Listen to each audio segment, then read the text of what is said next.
Comencemos con una introducción a los servidores de respaldo, ya que es una tarea muy importante, ya sea a nivel que estemos administrando una única computadora o estemos administrando una red o un conjunto de servidores en un data center. Es de suma importancia los respaldos. Los respaldos tienen que existir, tienen que estar disponibles ante algún evento eh, catastrófico que requiera restaurarlos. Y para eso existen ciertos mecanismos y tecnologías que nos permiten o facilitan la tarea de los respaldos.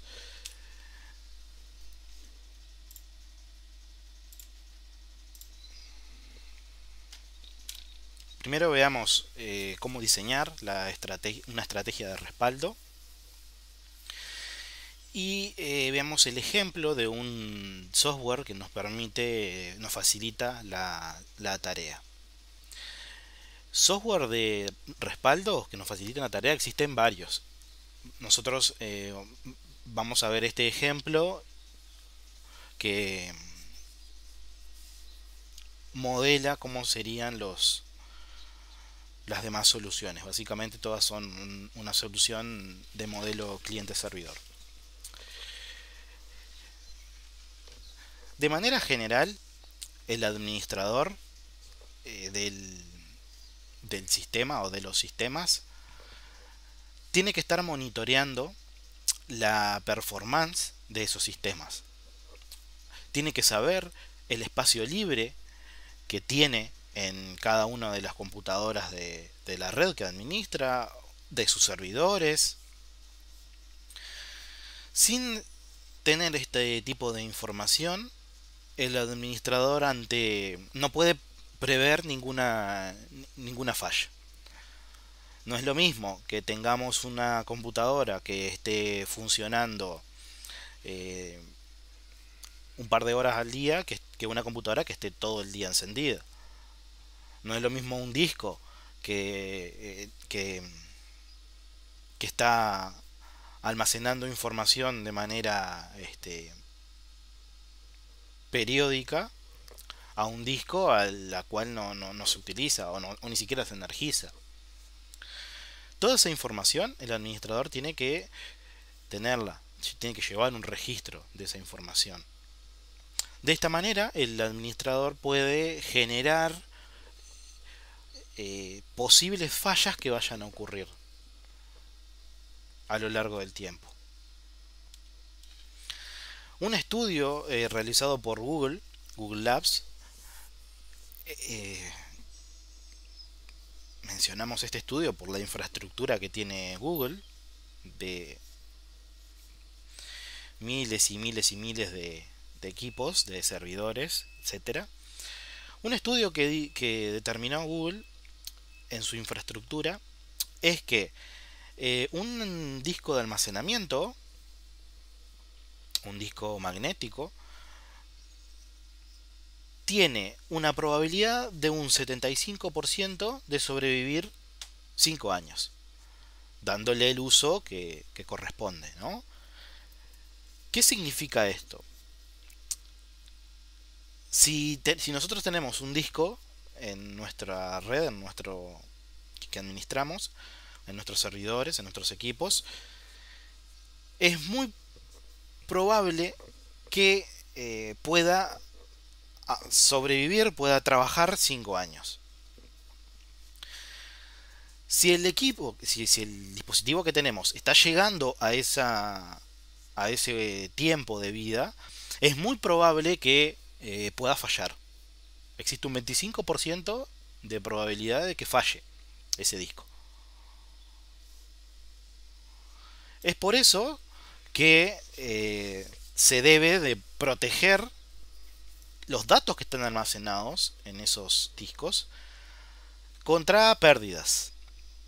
Pérdidas que pueden ser del propio disco, que esté almacenando mal la información y falle, o pérdidas que puede la región, el lugar físico en donde está ese equipo funcionando pueda tener algún tipo de problema, algún incendio, cualquier otro cualquier otra catástrofe natural de esa región. Es por eso que se tiene que estar preparado para que en el momento que se produzca el fallo, el, el administrador tenga un medio por el cual pueda restaurar la información, restaurar los datos. ¿Se puede ver afectado el servicio? Sí, porque restaurar ese respaldo, dependiendo del tamaño de los datos, puede tardar un tiempo bastante considerable. Pueden ser un par de minutos, hasta pueden ser días. Pero teniendo este respaldo, los datos no se pierden. Eso es fundamental en una empresa, en cualquier servicio de producción, que la información no se pueda perder. Porque hay información, incluso información nuestra, personal, ¿no? De nuestros equipos, que posiblemente se pierda y nunca tengamos que, nunca lo podemos volver a recuperar a la información. Eh, por ejemplo, no sé, alguna foto de específica o algún archivo con determinada información. Siempre se tiene que prever eh, que algo puede pasar y que los datos se pueden perder. Entonces, si tenemos un mecanismo o varios mecanismos de contingencia, ya nos permiten respirar un poco más tranquilos al estar administrando ese servicio. Es por eso que se tiene que estar preparado para comenzar esa tarea de recuperación de ese dato que se perdió en el menor tiempo posible. Una idea muy común es de los sistemas RAID que hemos visto. Estos sistemas y sistemas similares a RAID, en donde se replica los datos, esta réplica solo se protege contra fallos en un único punto físico o hardware. ¿Qué significa eso? Que nos está garantizando de que ante un evento, alguna falla de hardware del disco que no esté funcionando, bueno, quito el disco del RAID y agrego uno nuevo de las mismas características en cuanto a capacidad, por ejemplo, y el propio sistema de RAID se encarga de replicar los datos a ese nuevo disco. El servicio no se ve interrumpido porque los datos siguen estando. Pero es un sistema que protege contra la falla de los discos o de un hardware. No es un sistema de backup, no es un sistema de respaldo. ¿Por qué no es un sistema de respaldo? Porque existen muchas formas de perder la información que está almacenada en ese disco. El disco se puede, en un RAID se puede estropear, se quita el disco y se agrega uno nuevo, dependiendo del nivel de RAID que se tenga. Si, por lo general son sistemas redundantes. En el caso de que el disco se dañe, se agrega uno nuevo y el RAID se encarga de replicar la información. Pero existen otras formas de perder la información, no que el disco falle. Porque si está en un entorno de RAID, por lo general, a menos que estemos buscando un RAID 0, en donde queramos incrementar la performance y no haya redundancia de información, lo que se quiere es replicar los datos, que exista una réplica. Pero existen pérdidas de información que RAID no lo va a solucionar. Como por ejemplo, un ransomware, en el caso de que haya algún código malicioso que cifre los datos de los archivos, por ejemplo, si ese código malicioso llega al RAID, encripta una carpeta, un archivo o todo el file system, y el RAID automáticamente va a replicar a todos sus componentes ese ransomware, ese código malicioso. Incluso también de un usuario. Imagínense que el usuario elimine accidentalmente uno de sus archivos. RAID lo que va a hacer es replicar esa acción, eliminarlo de todos los componentes del RAID. Entonces, RAID no es una solución de backup.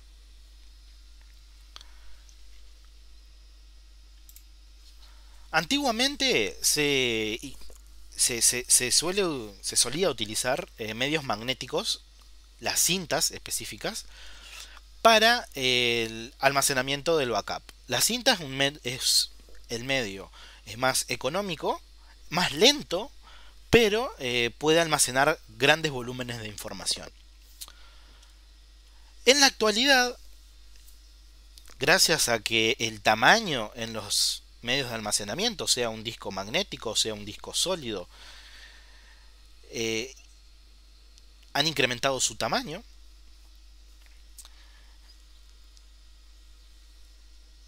Trasladar esas cintas de backup de un lugar a otro llevaba su tiempo, por lo que se reemplazó el uso de las cintas. Recordemos que de nada me sirve hacer un backup si yo almaceno el backup en el mismo dispositivo en el cual se puede perder ese backup. Ese backup tiene que salir de ese lugar físico en donde se generó. Tiene que transportarse, tiene que haber un mecanismo de trasladar esa cinta a otro lugar. Pero la tarea de hacer los backups no es genero el backup y listo, ya me puedo descansar. No, tengo que estar verificando que el backup realmente se haya generado. Tengo que generar simulaciones en donde restauro uno de esos backups a ver si realmente está la información o hubo algún error en el cual no se informó. Esas cintas tienen un tiempo de vida que es bastante grande, pero eso se tienen que ir rotando cada cierto tiempo. Y esos pequeños problemas de transportar esas cintas desde un lugar a otro hizo, sumado a las velocidades que tenemos de conexión a internet principalmente, hizo de que se dejaran de utilizar en algunos lados. En otros se siguen utilizando perfectamente. En la actualidad, muchas plataformas de cloud permiten hacer un backup en cualquier instante en el tiempo, cuando se quiera, incluso dejar backup programados, utilizando los snapshots.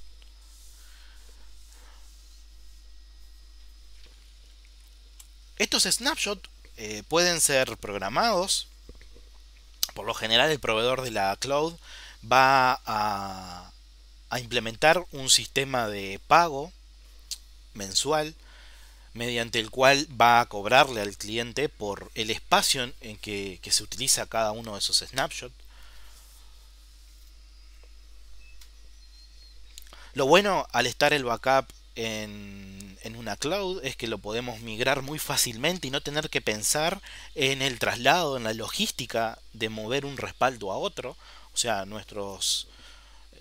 por más que estemos utilizando la infraestructura de la cloud, podemos tener, o incluso puede ser una cloud privada de la propia empresa, podemos generar ese snapshot y moverlo dentro de la infraestructura a cualquier punto, o utilizar internet como medio de transporte, cifrar ese snapshot y moverlo a otro lado. Imagínense, esas son técnicas que ya hemos estado mencionando. En el caso de que un punto esté fallando, imagínense ante un incendio o lo que sea, disparar una alerta y mover todos los servicios desde un punto de la red a otro. Eso es bastante ventajoso. Los cimientos de las clouds son virtualización, tecnologías de virtualización, interfaces para gestionar esa nube. Entonces permite migrar los servicios que están en esa nube desde un punto a otro. Imagínense tener solamente los servicios implementados en un servidor físico, no utilizar virtualización. En ese caso es bastante... Ya no usamos esa ventaja de trasladar en vivo, por ejemplo, la máquina virtual, sin necesidad de apagar el equipo, sino que hacer el deploy de ese nuevo equipo en el caso de algún fallo o actualizar el hardware de ese equipo hace que nos lleve más tiempo de lo que se realizaría la misma tarea si se implementara virtualización. Cuando generamos una estrategia de backup, lo primero que tenemos que tener en cuenta es los datos que vamos a respaldar. ¿Cuáles van a ser los verdaderos datos que se van a respaldar? ¿Es un directorio? ¿Es una base de datos? En el caso de que sea un sistema de archivo, ¿tengo que excluir algún tipo? Porque si yo tengo un recurso de la red y los usuarios empiezan a subir videos, música, etcétera, capaz que la información que necesito realmente de ese recurso compartido no se va a copiar toda la información, no solamente lo que necesito. Entonces tengo que ver primero qué es lo que realmente necesito respaldar de información. ¿Qué sistemas o qué tecnología vamos a utilizar para hacer los respaldos? Existen desde un simple comando, desde un simple script para hacer el backup, hasta modelos complejos de tecnologías que nos permiten instalar un agente en un equipo, por ejemplo, y ese agente que se encargue de hacer los backups que determine un servidor. ¿En dónde se van a guardar esos respaldos? Ya esto lo mencionamos hace un ratito, ¿no? Vamos a guardar el respaldo en el mismo disco en el cual, o en el mismo lugar físico en el cual se generan. Lo único que estamos haciendo ahí es generando información redundante en el medio que va a fallar. Incluso podemos acelerar el proceso de que falle el disco, ¿no? ¿Dónde vamos a almacenar esos respaldos? ¿Es en un recurso compartido de una red? ¿Es en una cinta? ¿Se va a encriptar la información? Imagínense en una empresa en donde manejen millones y millones de usuarios. Esa información tiene que estar encriptada, no puede estar guardada en un archivo de texto, por ejemplo. No puede exportarse en un archivo de texto, no, tiene que estar encriptada a través de alguna llave, a través de algún algoritmo de encriptación. En el caso afirmativo de que se vaya a encriptar esa información, ¿dónde se van a guardar las llaves que desencriptan esa información? ¿Quién va a ser el responsable de hacer eso? Porque imagínense, a la hora de generar una estrategia de respaldo, no lo tiene que hacer siempre la misma persona. Tiene que haber diferentes personas que se encarguen de diferentes tareas. ¿Cuánto va a ser el costo para almacenar los respaldos a lo largo del tiempo? Esa es otra estrategia que es otra pregunta que tenemos que hacerlo a la hora de crear la estrategia. Una vez que tengamos la respuesta a cada una de estas preguntas, tenemos que definir el timeline del respaldo. ¿Cuándo se va a hacer el respaldo? ¿Cada cuánto tiempo? ¿Cómo se van a validar y verificar los respaldos? No es tener el respaldo y restaurarlo, no, tengo que verificar que realmente ese archivo en el cual yo estoy eh, almacenando la información que estoy gestionando se pueda utilizar en un futuro para restaurar esa información. Entonces tengo que ver cómo se van a validar, cómo se van a verificar esos respaldos. En algún momento sabemos que el almacenamiento es finito. ¿Cuánto tiempo se va a almacenar un respaldo?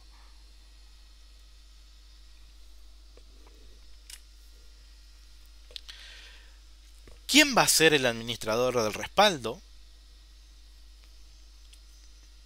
¿Quiénes va a tener el acceso a la llave de cifrado del respaldo?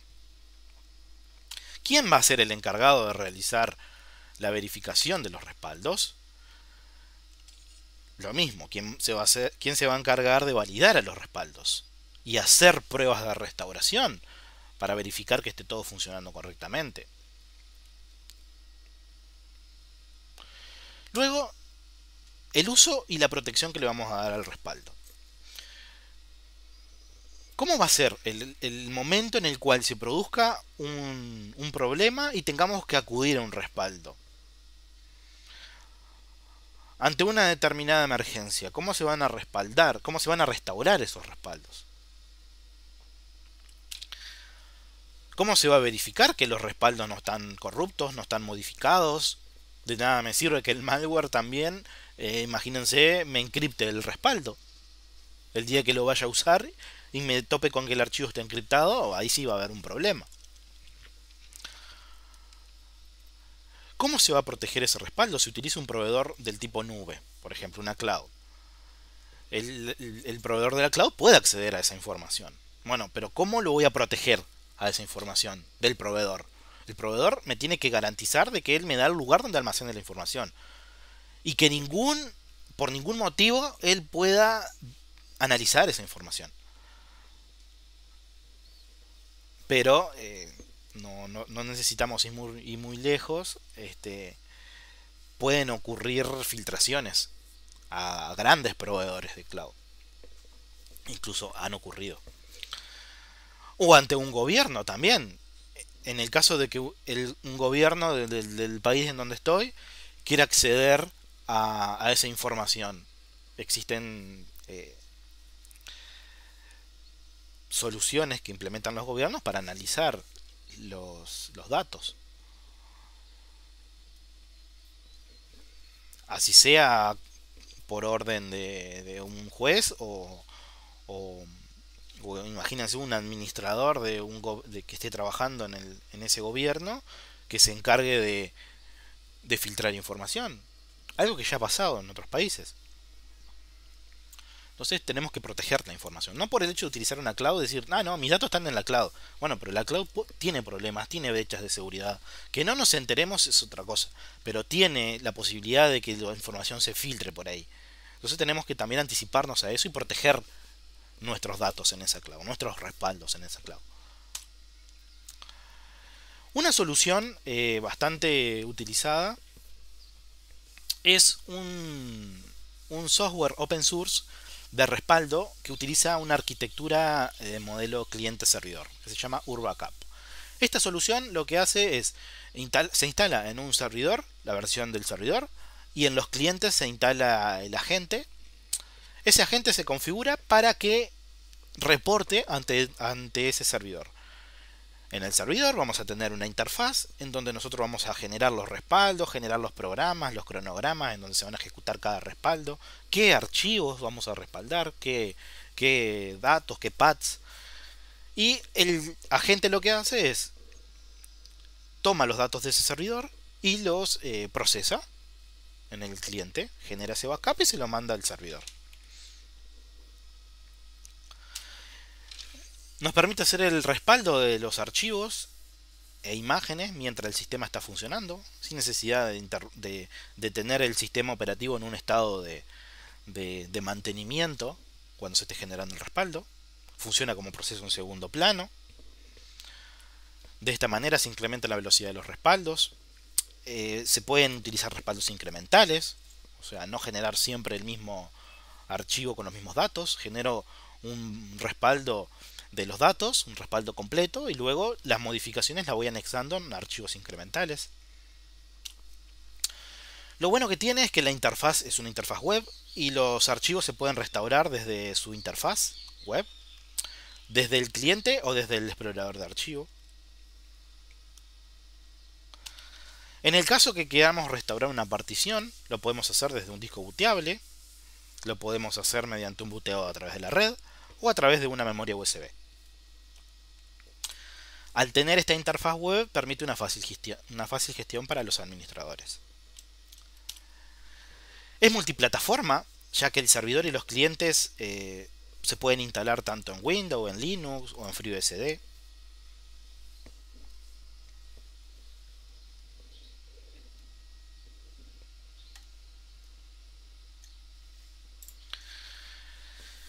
Pero tenemos unas limitaciones.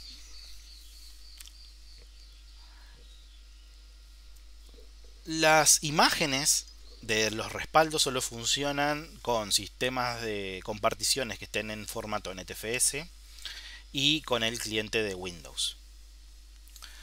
Los discos tienen que estar particionados utilizando MBR o GPT en su tabla de particiones. La partición debe ser la primaria. Volúmenes dinámicos no están soportados. El espejado de volúmenes dinámicos funciona, pero no está oficialmente soportado. Y el backup de archivos con extensión, los Virtual Hard Disk, funcionan para volumen que tienen un tamaño menor a 2 terabytes. Para comenzar a implementar, como primera herramienta, es bastante, si bien tiene sus carencias, es bastante intuitiva, es bastante fácil para que ya empiecen a probar. Por eso es la vemos a esta solución. Acá podemos ver una captura de cómo sería el dashboard del servidor, en donde tenemos las diferentes computadoras, en donde están instalados los agentes, tenemos el estado en el que está, si hay conexión contra el agente en esa computadora o no, cuándo fue la fecha y hora en el cual se conectó con el agente, el último backup que se hizo,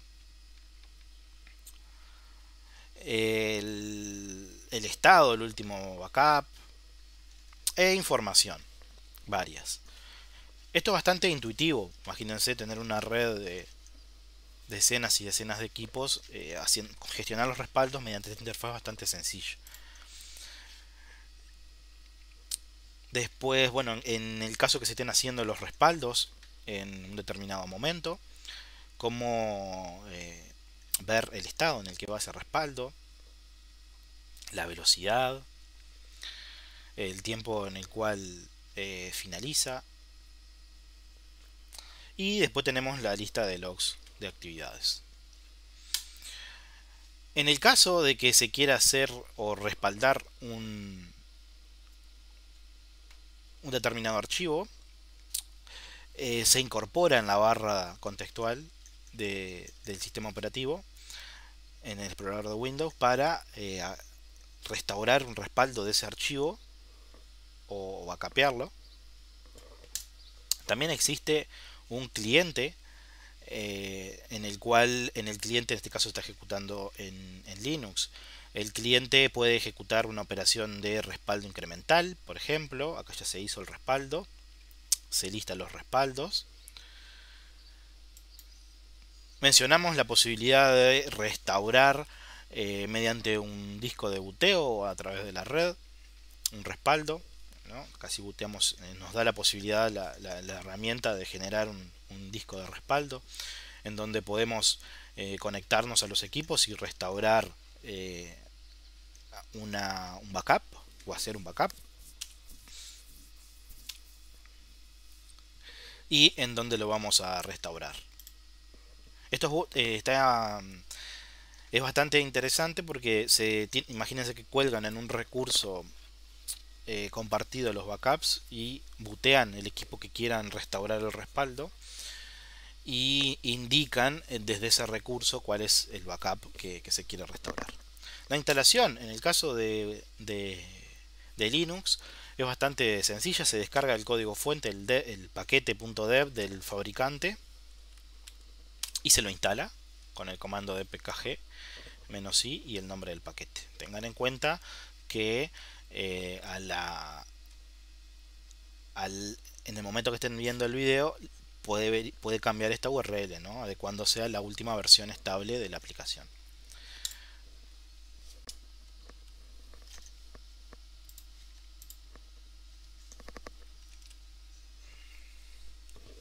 Para instalar en el servidor, instalamos las dependencias, y para acceder al dashboard, IP del servidor desde un navegador y el puerto por defecto, que es 5541.4.